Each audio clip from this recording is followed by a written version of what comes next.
Turn it on. Okay.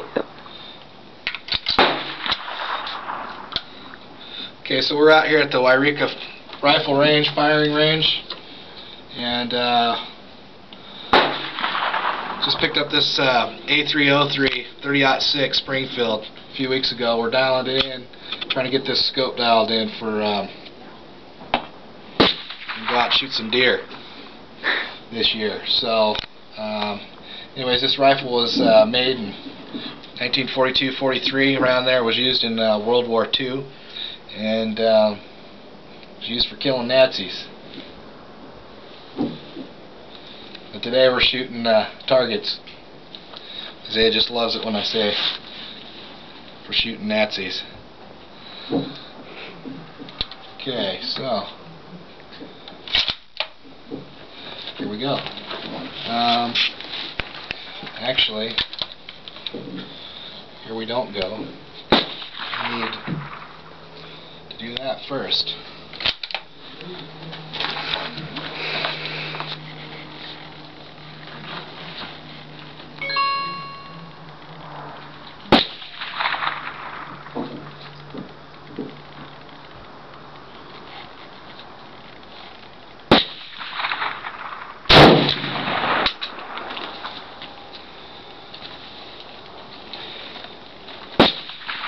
Quite a kick.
Yeah, that's it. I'm going to turn it off. We'll go take a look at it.